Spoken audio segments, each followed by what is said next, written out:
నమస్తే, welcome to our channel. ఈ రోజు మనతో పాటు ఉన్న గెస్ట్ ఎవరో కాదు, సింగర్ భిక్షవమ్మ గారు ఉన్నారు.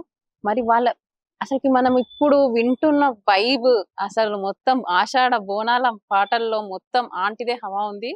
ఈ భిక్షవమ్మ గారితోని పాటలలో ఎక్కడ చూసినా డీజే పాటలలో అసలు ఆమె పాటనే వినిపిస్తుంది ఎక్కడ చూసినా. మరి ఆంటీ గురించి తెలుసుకుందాం. మరి నమస్తే అమ్మ. నమస్కారం రా. ఎలా ఉన్నారు ఆంటీ? బాగున్నా, మీరు బాగుర్రా? బాగున్నాము. అసలు ఎక్కడ చూసినా మీ పాటల వైబ్ వినిపిస్తుంది. బోనాలు అనగానే మీ పాటతోనే అసలుకి షురు, అసలుకి హంగామా, అసలు డీజేలో కూడా మీ పాట వాయిస్ వినిపిస్తుంది. మీ గొంతు అలా మోగుతుంది. అసలు మీకు ఎలా అనిపిస్తుంది అంటే ఆ పాట పాడినాక మీకు ఎలా అనిపించింది? అసలు మంచిగా అనిపిస్తుంది రా. మీకు అలా ఎక్కడ చూసినా మీ పాట వింటుంటే మీకు ఏమన్నా కాంప్లిమెంట్స్ ఎలా వచ్చినాయి?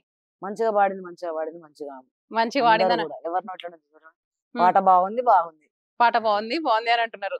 అసలు ఈ ఆషాఢ బోనాలలో మేము మొన్న బోనాలు అయినాయి, లష్కర్ బోనాలలో కూడా అక్కడ కూడా డీజేలో మీ పాట వాయిస్ వినిపిస్తుంది.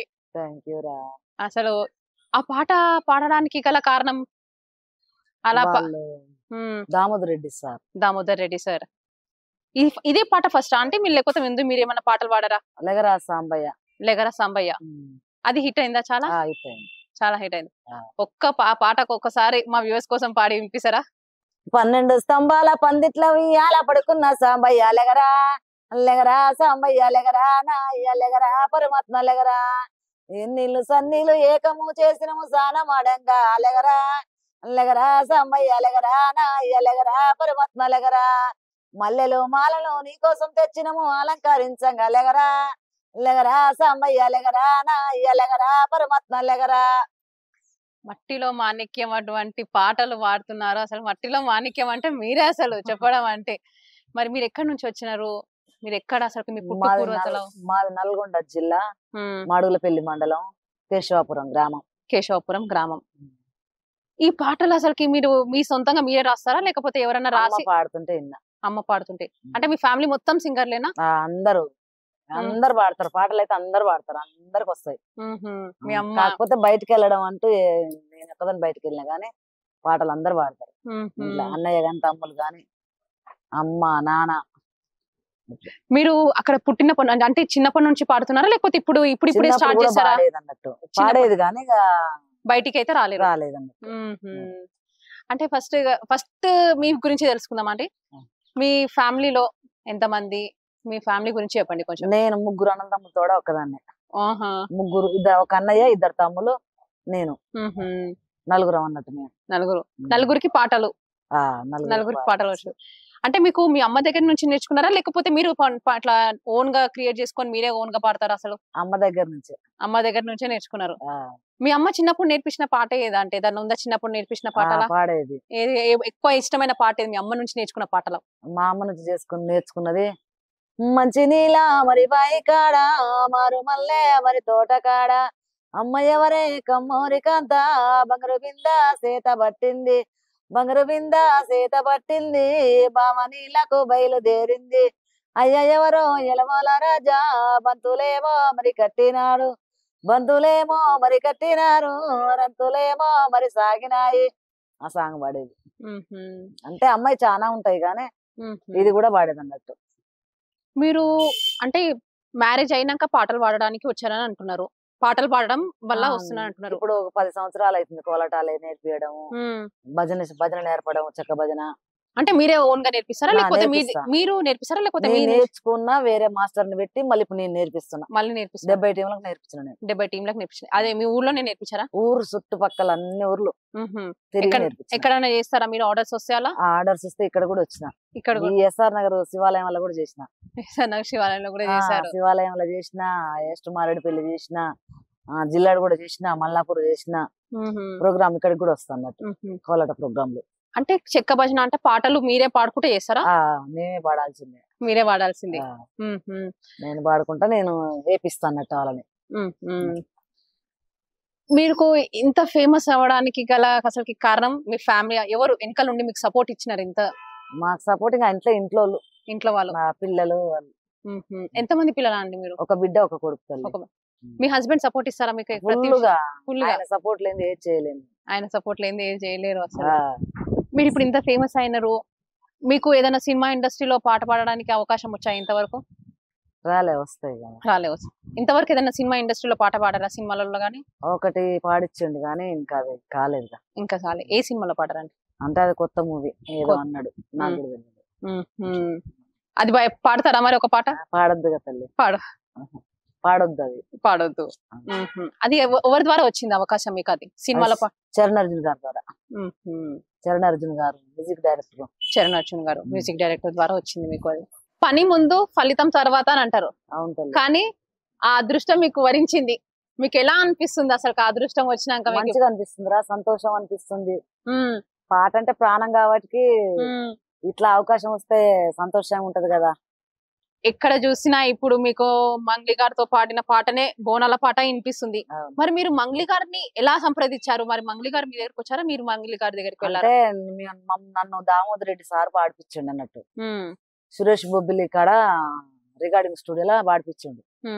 ఆడ పాడిపిస్తే అక్కడ నేను పాడి పోయినాక ఆ అమ్మాయితో పాడిపించారు. అయితే తర్వాత షూటింగ్ కు ఇద్దరం కలిసి చేసినాం. అలా ఇలా ఫస్ట్ టైం మీరు మంగళక్కతో చేస్తుంటే ఎలా అనిపించింది? చాలా సంతోషం అనిపించింది. చాలా ఫేమస్ అక్క, అసలు వేరే సంతోషం వేరే ఉంది. ఆ సంతోషం బాగుంది. అలా మీ ఇద్దరు బోనాలు ఎత్తుకొని ఎదురుగా నించొని అసలు చూస్తుంటే మీ వాయిస్ అసలు అక్కతో వాయిస్ కలిపినట్టు ఉంది. మీ వాయిస్ కూడా చాలా అసలు చాలా బాగుంది. అంటే బాగుంది అసలు. మేము పాట విన్నాక మళ్ళీ ఒకసారి మీ నోటి వెంట ఆ పాట వినాలనిపిస్తుంది. ఒక్కసారి వాడతారు మా కోసం? రావు తల్లి రేణుకెళ్ళమ్మో, మేము రాజుగారు విలువ నంపే రేణుకెళ్ళమ్మ. తూర్పు రాజులు రేణుకెళ్ళమ్మో, టుంగుటుయ్యాల పంపినారు రేణుకెళ్ళమ్మ. రావు తల్లి రేణుకెళ్ళమ్మ, మేము రాజుగారు విలువ నంపే రేణుకెళ్ళమ్మ. పనమటి రాజులు రేణుకెళ్ళమ్మో, పట్టు చీరలే పంపే మా తల్లి రావమ్మ. రావు తల్లి రేణుకెళ్ళమ్మ, మేము రాజుగారు విలువ నంపే రేణుకెళ్ళమ్మ. రావు తల్లి రేణుకెళ్ళమ్మో, మేము రాజుగారు విలువ నంపే రేణుకెళ్ళమ్మ.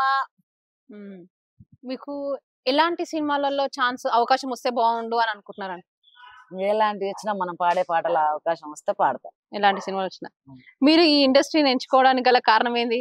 డబ్బు కోసమా లేకపోతే పేరు కోసమా? పేరు కోసం తల్లి, నాకు ఇష్టం పేరు ఇష్టం. అంటే ఇప్పుడు పాడాలని పాడుతుంటే అందరు వినాలి అనే ఇంట్రెస్ట్ ఎక్కువ. అంతే, డబ్బు కోసం అయితే కాదు. చాలా మంది పాడడానికి వచ్చినారంటే పేరు కోసం అని కాకుండా డబ్బుల కోసం అని కూడా అంటారు కదా. అందుకే అడుగుతున్నాను మిమ్మల్ని. ఇప్పుడు అందరూ ఎట్లా అంటే అందరు ఇప్పుడు సింగర్లు కాగానే అందరికి ఎలా ఉందంటే బిగ్ బాస్ లోకి వెళ్ళాలి, బిగ్ బాస్ లో ఛాన్స్ వస్తే ఇట్లా మీకు అలాంటి ఏమైనా ఉద్దేశం ఉందా? బిగ్ బాస్ లోకి వెళ్ళే అవకాశం అనిపిస్తుందా? అవకాశం వస్తే పోవాలనే ఉంది. అవకాశం వస్తే పోవాలనే ఉంది మీకు కూడా బిగ్ బాస్ లోకి. అది కోరికనా లేకపోతే ఆశనా? ఏమో కోరికనో ఆశనో కానీ అది అట్లా అనిపించింది. అలా అనిపిస్తుంది మీకు బిగ్ బాస్ లోకి వెళ్ళాలని ఉంది. మీరు ఈ సింగర్ అవ్వక ముందు మీరు ఏం పని చేస్తున్నా? నేను అన్ని పనులు చేసేది తల్లి. నాట్లు వేసేది, కోతలు కోసేది, పత్తి ఆరబోయేది, మేస్త్రి పని చేసేది. అప్పుడు కూడా మేస్త్రి అన్ని పనులు చేసి ఒక 10 సంవత్సరాలు అవుతుంది ఈ కోలాటం ఫీల్డ్ లోకి వచ్చి. మీరు అన్ని పనులు చేసి కూడా మళ్ళీ కోలాటం ఫీల్డ్ లోకి రావాలని ఆలోచన ఎవరిది అన్నట్టు? ఇంకా నేను నేర్చుకున్నా కదా, నాకు పాటలు ఇట్లా బాగా ఇంట్రెస్ట్ కాబట్టి ఇక నేను పాడగలిగేది, అది చెప్పినవి నాకు ఎమ్మటే అర్థమయ్యేది, నేను అవతల వాళ్ళకి చెప్పగలిగేంత ఉంది కాబట్టి టాలెంట్ నేర్పించినారు. నేర్పించి దీనికి మీకు ఆలోచన మీ హస్బెండ్ ఇచ్చారా లేకపోతే ఎవరు ఇచ్చారు అన్నట్టు మీకు? మీరు కోలాట హస్బెండ్, మా బిడ్డ, నా కొడుకు. మాకు చిన్నప్పుడు నాన్న కూడా నేర్పించింది అన్నట్టు మా ఇంటి దగ్గర పెళ్లి కాకముందుకు. కానీ అప్పుడు నేర్చుకున్నాం కానీ ఆ ఒక్క చిర్ర కోలాటం అని నేర్చుకున్నాము. అది తర్వాతకి మర్చిపోయినాము. ఇక కోలాటం అంటే కొంచెం ఇంట్రెస్ట్ ఉండి చుట్టుపక్కల ఊర్లలో ఇట్లా నేర్చుకుంటుంటే, ఎక్కడో కొంచెం లాంగ్లో నేర్చుకుంటుంటే నాకు కోలాటం చెల్లులలో చూసి నేర్చుకోవాలనే కోరిక పుట్టించి మాస్టర్ని పిలిపించి మా ఊళ్ళో నేర్చుకున్నాం. మేము నేర్చుకొని మళ్ళీ నేను ఊర్లలో నేర్పిస్తున్నా. ఇప్పుడు పంట పొలాలలో గాని వర్షంలో గాని చాలా పాటలు పాడుకుంటారు. మీరు ఆ పని చేసినా అన్నారు వర్షంలో. మరి వర్షంలో పని చేసుకుంటా మీరు ఏమైనా పాట పాడినారా? అంటే పాడేదిరా. ఏం పాట పాడేది అప్పుడు వర్షంలో? 12 స్తంభాల పైన పండున్న వల్లి వెలుమంగ గోవింద గోవింద, పచ్చి కట్టెలు కొట్టి వచ్చిన ఉల్లేమో వల్లిసెను మంగ గోవింద గోవింద, 7 నీళ్లు సాలీను తొరలిచ్చి పెట్టిన స్వామి గోవింద గోవింద, స్వామి తానము చేసినాడు స్వామి ఇంట్లోకి వచ్చినాడు గోవింద గోవింద. అది నాట్లలో గిట్లా పాడేది. అంటే నాట్లలో పాడేది కూడా అన్ని ఉండేది అన్నట్టు, ఏది పడితే అది పాడేది. అత్త కోడళ్ళ మధ్యలో ఉంటూనే ఉంటాయి. ఇంట్లో ప్రతి ఇంట్లో ఉండే గొడవలు ఉంటూనే ఉంటాయి. మరి మీ అత్తగారు మీకు సపోర్ట్ ఇస్తారా? మా అత్తగారు సపోర్ట్ ఏమి ఉండదు. ఏముండదు మీకు. అంటే ఇప్పుడు మీరు ఇట్లా ఈ ఫీల్డ్ లోకి వచ్చారు. ఇప్పుడు ఇక్కడ వాడుతున్న పాడడానికి వచ్చారు. మరి తను ఏమని అనగల అంటారు? ఆమె పట్టించుకోదు మమ్మల్ని. ఆమె మమ్మల్ని పట్టించుకోదు. నాకు ఏం సంబంధం ఏమి ఉండదు. ఏం సంబంధం ఉండదు అంటారు మీరు? ఇంకా అంతేం ఉండదు అన్నట్టు, కోపమే ఉంటది ఆమెకు. మ్హూ. నచ్చదు అన్నట్టు నేనంటే ఆమెకు. నచ్చదు. ఎందుకని అలా? ఇక ఆమెకు అట్ట మీరు అంతే పాటలు ఉంటది. పాడడానికా లేకపోతే ఇలా నేర్చుకొని ఇలా బయటికి వస్తున్నారనా? ఇలా ఇక ఎందుకని? అది ఎట్టుంటదో కొల్లు. ఇప్పుడు భద్రాచల రామయ్య ఉన్నారు, చాలా దేవుళ్ళు ఉన్నారు. ఒక్క భద్రాచల రాముని సీత మీద మీద ఒక్క పాట పాడనండి మీరు, మా ప్రేక్షకుల కోసం మా కోసం కూడా.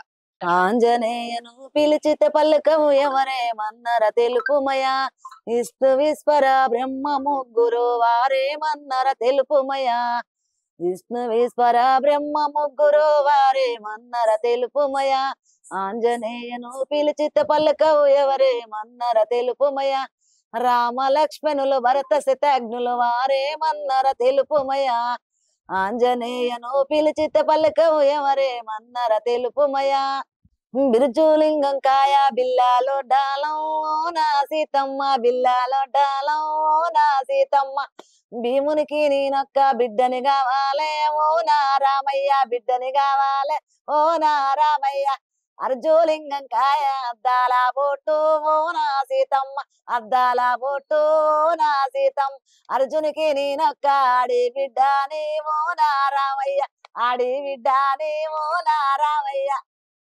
ఏమన్నా పాడుతున్నారా అంటే అసలు మీరు పాటలు అసలు వైబ్స్ కాదు అసలుకి, మాకే జోష్ వస్తుంది మీ పాటలు వింటుంటే. అసలు థ్యాంక్ యూ రా. అసలు ఇన్ని రోజులుగా మేము మిస్ అయినాం అనుకుంటా. అసలుకి మేము అన్ని మీ పాటలన్నీ మిస్ అయినట్టున్నాము మేము. అయితే మీకు చదువు రాదని కూడా విన్నాము. మరి మీకు పాటలు రాసి తీయడం గానీ, మీరు చదవడం రాసుకొని పాట పాడుకోవడం గానీ ఎలా వస్తుందంటే? అంటే పిల్లకాయలు చెప్తారు, పిల్లలు చెప్తుంటారు ఇట్లా పాడు అట్లా పాడు అని చెప్తారు అన్నట్టు. మ్మ్. కొంచెం ఇంకా అర్థం చేసుకొని పాడతాను. అంటే మీరు స్వయంగా మీరే రాసుకుంటారా లేకపోతే రాపిస్తారా? ఇలా పాటలు ఎవరైనా రాసిస్తే మీరు పాడతారా పాటలు? అంటే రాసిచ్చినవి కూడా పాడతా గానీ మ్మ్. అప్పుడంతా పాడుతుంటే వినేది అన్నట్టు, మ్మ్. అక్కడిక్కడ పాడుతుంటే కూడా వినేది కదా, ఇక వచ్చేది అన్నట్టు. మీరు అసలు ఏ మెసేజ్ ఇవ్వాలనుకుంటున్నారు ఇట్లా పాటలు పాడుకుంటా బయటికి? ఇన్ని సంవత్సరాలకు బయటికి వచ్చారు మీరు, అందరు వెలుగులోకి. ఇప్పుడు మీరు భిక్షవమ్మ అంటే ఇంత వెలుగులోకి మీరు బయటికి వచ్చారు. అవును. అసలు మీలాంటి కళాకారులు, మీలాంటి సింగర్స్, గాయకులు ఉంటారు కదా, అవును. వాళ్ళకి ఏమని ఇట్లా మెసేజ్ ఏమని అంటే ఇవ్వాలనుకుంటారా? నా లెక్కనే ఎంతో మంది ఇప్పుడు ఎన్ని సంవత్సరాల నుంచో వెయిట్ చేసి ఉన్నా నేను. నా లెక్క ఎంతో మంది వెయిట్ చేస్తుంటారు కదా, వాళ్ళని కూడా ఇట్లనే వెలుగులోకి తీసుకురావాలనేది నా కోరిక. ఎందుకంటే నేనెంత బాధపడ్డానో వాళ్ళంత బాధపడకూడదు. అట్లా మీ అట్లాంటి వాళ్ళ ద్వారాగా బయటకు వచ్చారు అనుకో, వాళ్ళకి కూడా సంతోషం ఉంటది. అంటే అదే వాళ్ళు రావాలి కదా. మీరు కళను బయట పెట్టుకుంటున్నారు, మీరు అవును. బయటికి వచ్చారు, మీ ధైర్యంగా మీ ఫ్యామిలీ సపోర్ట్ తోని మీరు బయటికి వచ్చారు. కానీ ఇప్పుడు రాని వాళ్ళు మహిళలు కూడా చాలా మంది ఉంటారు. చాలా మంది ఉన్నారు. ఇంత ముందు కంటే యూట్యూబ్లు సెల్లులు ఇవి లేవు. ఉమ్. ఇప్పుడు యూట్యూబ్లలో అందరు పాడుతూనే ఉంటారు కాబట్టి ఆటోమేటిక్ గా తెలుస్తూనే ఉంటాయి. అదే అట్లా వాళ్ళు దాని రావాలి ద్వారా అని అంటే వాళ్ళకి ఏమని చెప్తారు మీరు? ఒక మహిళకైనా సరే, ఒక మహిళగా ఇంకొక మహిళలకు రావాలండి. ఇప్పుడు చాలా మంది ఉంటారు అవును. ఇంట్లో పాటలు పాడుకుంటా, బతుకమ్మ పాటలైనా సరే పాడుతుంటారు. కొంతమంది ఇంట్లోనే పాడతారు కానీ మళ్ళీ బయటికి వెలుగులోకి రారు. వాళ్ళు అందరూ కూడా పాడి యూట్యూబ్లలో పెట్టుకోండి, అందరూ మనకు తీసుకొస్తారు, బయటకు తీసుకొస్తారు. చాలా మంది ఛానల్స్ విన్నారా, మీరందరూ కూడా పాడమని చెప్తున్నా. సినిమాలలో పాడే అవకాశాలు వస్తే మీరు వెళ్ళి పాడతారా? పాడతా తల్లి, పాడతారా? పాడతా. మీకు నచ్చిన, మీకు అంటే మీ ఇష్టంగా మీకు పాట పాడినారు కాదు కాకుండా వేరే వాళ్ళు పాడిన పాట కూడా ఇష్టంగా ఏది ఉంది ఇష్టమైన పాట? వేరే వాళ్ళు అంటే నేను అందరి పాడతా అన్నట్టు. మ్హూ. లక్ష్మి పాడతా, మంగ్లీ పాడతా, కాకపోతే ఇప్పుడు అది పాడతా చూడు వినండి. మ్. అత్త కొడుక ముద్దుల మారెల్లయ్య మేకలేడా మంద పెట్టినావు రెల్లయ్య, మేకలేడా మంద పెట్టినావు రెల్లయ్య, పాల గుడిసా చెట్ల కిందన మంద పండుకొని నెవరెత్తాందే మల్లమ్మ, పండుకొని నెవరెత్తాందే మల్లమ్మ, కైలి మేక బొల్లి మేకలెల్లయ్య, కడుపు నిండా మేత తిన్నయారెల్లయ్య, గంటి నిండా నిద్రపోయి ఆ గొల్లయ్య. అట్లా ఇన్నవి కూడా పాడగలుగుతాను. మ్హూ. మీరు ఇప్పటికే చాలా ఫేమస్ అయినారు. బయటికి వెళ్తే ఎవరన్నా మీతోనే ఒక ఫోటో దిగుతా, సెల్ఫీ దిగుతా అని అన్నారా? అసలు బయటకు వెళ్తే అంటారు. అంటారా? ఎలా అనిపిస్తుంది అప్పుడు అట్లా చాలా సెల్ఫీ? సంతోషం అనిపిస్తుంది నాకు. అదే. అందరూ అయ్యో లెగరా సంబయ్య పాడింది ఈమెనే, బోనాల సాంగ్ పాడింది ఈమెనే ఈమెనే అని అంత ఒక సెల్ఫీ అండి మేడం అది ఇది అని అంటారు. చాలా ఫీల్ అవుతా, మంచిగా అనిపిస్తుంది, మంచిగా అనిపిస్తుంది. అసలుకి ఇప్పుడు చాలా సంతోషంగా ఫీల్ అవుతా. సంతోషంగా ఫీల్ అవుతున్నారు. అసలుకి ఇన్ని రోజులు మీ కళ్ళని దాపెట్టుకొని ఇప్పుడు బయటికి తీసుకొచ్చినందుకు అసలుకి ఎలా అనిపిస్తుంది? అట్లా సంతోషంతో మీకు అనిపిస్తుంది? అంతే, తట్టుకోలేకపోతాం. తట్టుకోలేకపోతుంది. అంతే కదండి. మీకు ఇప్పుడు మిమ్మల్ని చూస్తుంటే అసలు మొత్తము సంతోషంతోనే ఉంటారు అని అనిపిస్తుంది. మిమ్మల్ని చూస్తుంటే సంతోషంగా పాటలు పాడుతుంటే ఎప్పుడు సంతోషంగానే ఉన్నారు అనిపిస్తుంది. కానీ ప్రతి మనిషి వెనకాల ఒక కష్టాలు అనేది ఉంటాయి. మీ జీవితంలో అట్లాంటి ఎటువంటి కష్టాలు ఎదుర్కొన్నారా? ఎదుర్కొన్న తల్లి. చిన్న పిల్లలప్పుడు ఎదుర్కొన్నాం. మా పిల్లలు చిన్న పిల్లలప్పుడు మాకు సపోర్ట్ ఎవరు లేరు అన్నట్టు. మేమిద్దరం పనికి వెళ్తే పిల్లలు పట్టుకునే వాళ్ళు ఉండకపోయేది. మా అత్త ఉన్నా పిల్లలు పట్టుకోపోయేది. వాళ్ళని తీసుకొని పనికి వెళ్ళడం, ఊరు పెండల దోల పోయినా, శనక్కాయ అది పోయినా అట్లా పిల్లలు ఎత్తుకొని పోయేది అన్నట్టు. సంకన వేసుకొని పోయి కంది చెట్లు ఉంటే ఆ కంది చెట్ల కింద పండుకోబెట్టి నేను పని చేసుకొని వచ్చిన రోజులు ఉన్నాయి. చాలా బాధపడ్డ రోజులు ఉన్నాయి అప్పుడు. అంటే మీ అమ్మగారు సహాయం తీసుకోలేరా? అమ్మ వాళ్ళు అక్కడ కలల పాలన ఉంటారు కదా, ఇక్కడ ఉండేది అత్తగారు మేమే కదా. మాకు ఇక వాళ్ళు రావాలంటే వాళ్ళ పిల్లలు వాళ్ళ సంవత్సరం వాళ్ళు చూసుకుంటారు. అమ్మ వాళ్ళు అత్తగారు అయితేనే ఇక్కడ చూసేది. మా అత్త ఎన్నడూ చూడకపోయేది మా పిల్లల. అప్పుడు చూడకపోయేది, ఇప్పుడు చూడదు, ఎప్పుడు చూడదు అన్నట్టు. అప్పుడు కూడా నేనే ఎత్తుకొని పనికి తీసుకుపోయేది అన్నట్టు. అప్పుడు చిన్నప్పుడు కూడా చిన్న పిల్లలు ఎత్తుకొని పని తీసుకుపోయి ఇట్లా చెట్ల కింద బండ పెట్టుకొని పని చేసుకొని వచ్చేది. అంత వయసులో చిన్న పిల్లల్ని మళ్ళీ ఎలా ఎండలో పడుకోబెట్టి పని చేసుకుంటా చెట్టు నీడ ఉన్నా బండ పెట్టుకొని చేసుకునేది అన్నట్టు. వాళ్ళు ఏడిస్తే మరి ఎప్పుడు ఎట్లా? దగ్గరనే ఉండి చేసుకునేది కదా, చూసుకునేది, ఆనకు అన్నం తినిపించుకునేది, నా పని నేను చేసుకునేది. అసలు కష్టాలు పడ్డ రోజులు ఉన్నాయి అన్నట్టు. మీ వెనకాల కూడా ఇలా బాధాకరంగా ఉన్నాయని కూడా తెలియదు? ఉండవా తల్లి, ఎప్పుడు కష్టం అన్నప్పుడు మస్తు కష్టాలు పడ్డా. కాకపోతే అవన్నీ ఎందుకనే అనుకోవాల్సిందే కానీ అప్పుడు మస్తు బాధలు పడ్డాం అన్నట్టు. కూలి తక్కువ అప్పుడు. 12 రూపాయల కూలి, 15 రూపాయల కూలి, 50 రూపాయల కూలి అట్లా కంచే చేసుకుంటూ వచ్చినాం. అలాంటి కష్టాలు పడుకుంటే ఈ స్టేజ్ కి వచ్చినారు మీరు ఇప్పుడు పాటలు పాడుతున్నారు అంటే పేమెంట్ ఇప్పుడు ఒకటే పాటకు అలా తీసుకుంటారా? ఎలా తీసుకుంటారు మీరు పేమెంట్స్ అనేది? పాటకు తీసుకుంటారు పేమెంట్స్ అనేది ఎప్పుడైనా సరే. ఇప్పుడు మీరు పంటలో పొలాలలో చేశారు అని అంటున్నారు, పత్తి చేనులకి వెళ్ళినారు అనుకుంటున్నారు. ఆ పత్తి తీసుకుంటా గానీ ఏదన్నా వరి నాటడం, వరి నాటేటప్పుడు కూడా ఒక పాటలు పాడుతుంటారు కదా, ఒక పాట పాడండి. కట్ట కింది బాయి కరెంటు బాయి నాటయ్యారా వినారముల కనక, నాటయ్యారా వినారముల కనక, నాటయ్యా వస్తే ఏమిస్తావు పిల్లుగనా వజ్రాలు, ఏమిస్తావు పిల్లుగనా వజ్రాలు. ఇది పాడేది. అంటే వరి వేసుకుంటా నాటేసుకుంటా. ఆనేడ గురుసరాజాను నా స్వామి వర్ధమాను పేటలోనా, వర్ధమాను పేటలోనా, నిన్న గురిసిన పూలవాను నా స్వామి నిత్య బాబు తోటలోనా, మూల జరువు కట్ట మీదో నా స్వామి 3 కట్ల మోపు వేసి, అవునో 3 కట్ల మోపు వేసి, మురుసుకుంటా ఎత్తుకుంటే నా స్వామి ముద్దులా ఎంకన్న బుట్టు. అది వాడేది. మీరు ముందు లింగన్న పాట పాడారు కదా, అసలు ఆ పాట ముందు ఇంకా ఏమైనా పాట పాడారా? ఫస్ట్ ఉమామహేశ్వర శంకర వాడిన, ఉమామహేశ్వర శంకర వాడినాక లెగరా సాంబయ్య వాడిన. అది ఉమామహేశ్వర పాట బయటకు వచ్చినప్పుడు వచ్చింది కానీ మధ్యలో కొంచెం ఒక ప్రాబ్లం వల్ల ఆగిపోయింది. ఎందుకంటే ఏం రీజన్? అది ఏం జరిగిందో మనకు తెలియదు తల్లి. అది పాడిన కాకపోతే. పాడతారా అంటే ఒకసారి పాట? ఉమామహేశ్వర శంకర నీకు సమానమెవరూ లేరురా, హర హర హర శంకర ఓం జటాధర ఓం గంగాధర, కైలాసవాస కరుణాంతరంగ కాపాడరా మమ్ము ఓజడల కంట, ఉమామహేశ్వర శంకర నీకు సమానమెవరూ లేరురా, నీకే ఎండి కొండర నీ ఎంటన పార్వతి ఉండర, జడబందిల గంగాదేవిర నీ తనువే నీల పూసాయర, ఓ విభూది జంగమా దేవుడ ముక్కంటి త్రిశూలాధారుడ, ఓ అడ్డబట్టువాది జంగమదేవ జోల పట్టుకొని జోగాట నీకేలరా, ఉమామహేశ్వర శంకర నీకు సమానమెవరూ లేరురా. ఇది వాడిన. ఆ పాట పాడినారు. అసలు చాలా చాలా బాగా పాడుతున్నారు. అంటే అసలు మీరు పాటలు వింటుంటే మళ్ళీ మళ్ళీ వినాలన్నట్టు అనిపిస్తుంది. బోనాల పాట కూడా అసలు మళ్ళీ మళ్ళీ కూడా మేము వింటున్నాము పాట. మీకు ఈ ఏజ్ లో సక్సెస్ వచ్చింది, అసలు ఈ ఏజ్ లో అసలు ఆ ఫీలింగ్ ఎలా ఉంది? చిన్నప్పుడే ఈ సక్సెస్ వస్తే బాగుండు అనిపిస్తుందా? మరి ఇప్పుడు ఇట్లా ఇంత ఏజ్ కి ఇన్ని కష్టాల తర్వాత ఇంత వచ్చినందుకు సక్సెస్ ఎలా అనిపిస్తుంది మీకు? అసలు ఆ ఫీలింగ్ అనిపిస్తుంది. ఇప్పుడు మీరు చెక్క భజన చేసుకుంటా పాడతారు అన్న ఒక్క పాట చెక్క భజన పైన, అసలు భజన చేసుకుంటా భజన పాటలు ఒక్క పాట పాడరా? లేరా లేరా లక్షణ లేరా లేడి బాయరా బాధ వెయ్యరా, అదిగో లేడి పరుగెడుతున్నది. అది పాడేది. అంటే భజన చేసుకుంటా. ఎంత మందికి నేర్పించారు ఇంతవరకు? సుమారు ఎంత మందికి? చాలా మందికి నేర్పించింది తల్లి. ఒక టీమ్ లో ఎంత మంది ఉంటుండే మీరు? 20 మంది 30 మంది ఉంటారు. ఇలా నేర్పించడానికి ఎంత వ్యవధి పడుతుంది అన్నట్టు మీకు? అంటే వాళ్ళు మనిషికి 1200, 1000 రూపాయలు, 1500 అట్లా ఇస్తారు అన్నట్టు. లాంగ్ ను బట్టి ఇస్తారు. అంటే సమయం ఎంత పడుతుంది అన్నట్టు? మనకు 2 గంటలు పడుతుంది. 2 గంటలు, రోజుకి 2 గంటలు నేర్పిస్తారా? ఎన్ని నెలలు నేర్పిస్తారా అట్లా మీరు? 1 మంత్ నేర్పాలి. 1 మంత్ నేర్పియాలి. చివరిగా ఒకటి ఆంటీ, మీ ఏంటంటే మీరు ఇప్పుడు ఇంత ఫేమ్ తెచ్చుకున్నారు, నేమ్ తెచ్చుకున్నారు, మా వ్యూవర్స్ కోసం ఒక మెసేజ్ ఇవ్వండి అందరికి. నేనేమంటున్నా అంటే అందరికి కూడా, నేను ఎట్లా బయటకు వెళ్ళి పాటలు పాడుతున్నానో మారుమూల గ్రామాలలో ఎంతో మంది సింగర్స్ ఉర్రు, వాళ్ళందరూ కూడా యూట్యూబ్లలో కానీ ఇన్స్టాగ్రామ్లలో కానీ పాడి పెట్టండి. నాలాగానే ఎంతో మందిని బయటకు తీసుకొచ్చేటోళ్ళు చాలా మంది ఉర్రు. అట్లనే మిమ్మల్ని కూడా బయటకు తీసుకొస్తారు. మీరు అందరు కూడా పాడి బయటకు వెళ్ళండి. అదే నేను చెప్పేది. Thank you. ఇదండి మన భిక్షవమ్మ గారితో మన ఇంటర్వ్యూ. ఆమె కష్టాలు సుఖాలు, ఆమె ద్వారా పాటలు పాడినవి ఎన్నో ఉన్నాయి. అసలు ఇలా మనం చాలా మందిని ఎంకరేజ్ చేస్తూ మనం బయటికి వాళ్ళ కళల్ని బయటికి తీసుకురావాలని నేను కోరుకుంటున్నా. మనం ఇంకా చాలా యూట్యూబ్ ఛానల్స్ ద్వారా కాదు, మన మీడియా ద్వారా, సోషల్ మీడియా నెట్వర్క్ ద్వారా కూడా మనం ఇలాంటి వాళ్ళని చాలా ప్రోత్సహించి మనం ముందుకు తీసుకెళ్తూ చాలా కొనసాగించాలని ఆశిస్తున్నాను. Thank you.